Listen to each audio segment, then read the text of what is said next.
Hola, mi nombre es Alejandro García y os voy a presentar este trabajo sobre el Palacio de Sotofermoso, que está situado en el pueblo de Abadía, en Cáceres. Aquí tenemos el índice del trabajo y a continuación presentaremos el monumento y más tarde hablaremos de su historia, de la función del edificio y haremos una descripción arquitectónica. El monumento que os voy a presentar es el Palacio de Sotofermoso, aunque también se conoce con el nombre de Palacio de los Duques de Alba. Está situado en un pueblo de la provincia de Cáceres, cercano a Plasencia, que se llama Abadía, y el edificio fue construido en el siglo XIII, aunque veremos que la reforma principal ocurrió durante los siglos XV y XVI. Bueno, pasando a la historia del monumento, vamos a ver que este edificio ha ido sufriendo cambios con el paso de los siglos. Sabemos seguro que el edificio fue fundado en el siglo XIII, pero también hay teorías de que en el siglo XII probablemente pudo haber sido una fortaleza utilizada por los caballeros templarios, aunque realmente no hay ninguna evidencia que soporte esta teoría. Lo que sí que sabemos seguro es que el edificio se fundó en el siglo XIII por parte de la Orden del Císter y que estos monjes de la Orden del Císter, que pertenecían a esta abadía, eran dependientes de un monasterio que se encuentra en la provincia de Zamora, que es el monasterio de Santa María de Moreruela. Permaneció siendo abadía hasta el siglo XV y en el siglo XV el edificio cambió de propietario porque pasó a ser de la Casa de Alba, en concreto del Duque de Alba, que va a transformar esa antigua abadía en un palacio personal para sí mismo y para su familia y lo va a convertir en un edificio renacentista. Sobre todo lo veremos en la parte del jardín.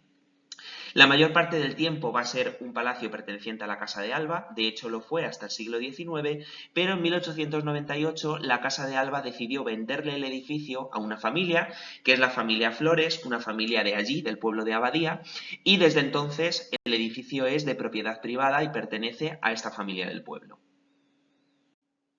Bueno, pues es por todos esos cambios que ha tenido a lo largo de la historia por los que lógicamente también ha ido cambiando con el paso de los siglos la función del edificio.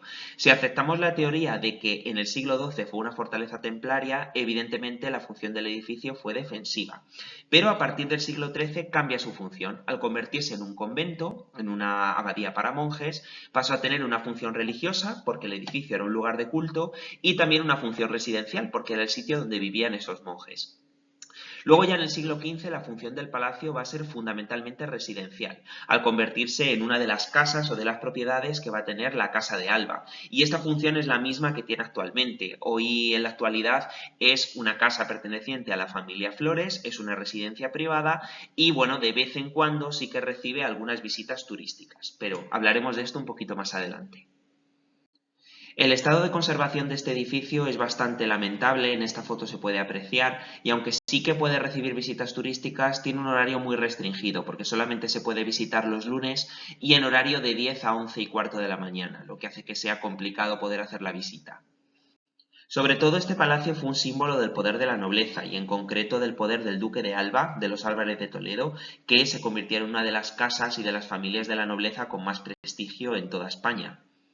Pasando a lo que es la descripción del edificio, bueno, pues encontramos aquí la planta del edificio. Como vemos, lo que es el palacio en sí no es muy grande, es este edificio que tiene una planta casi cuadrada.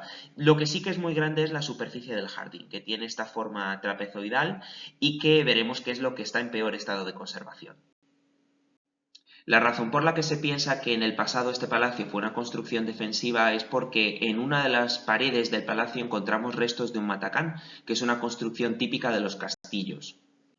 La parte más importante del palacio es el patio. El patio fue construido entre finales del siglo XIV y principios del siglo XV. Es un patio de planta cuadrada y vamos a ver ahora su decoración.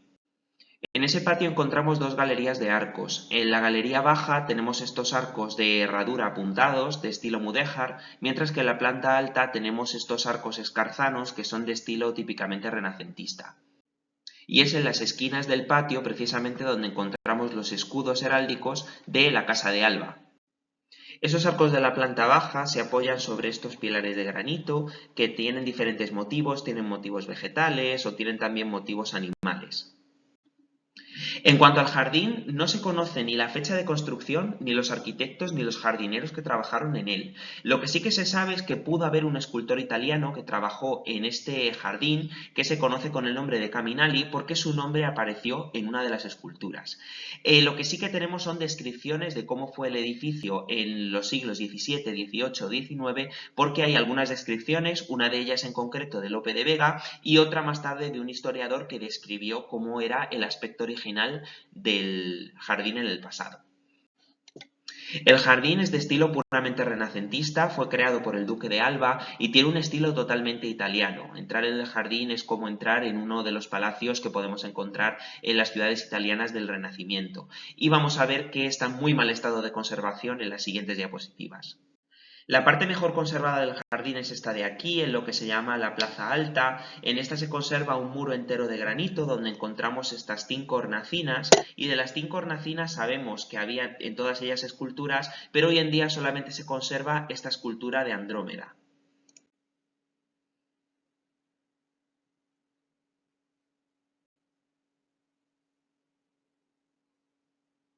Y en el centro de esta plaza alta tenemos lo más importante, que es el escudo de la Casa de Alba, que es el que identifica a los propietarios del edificio.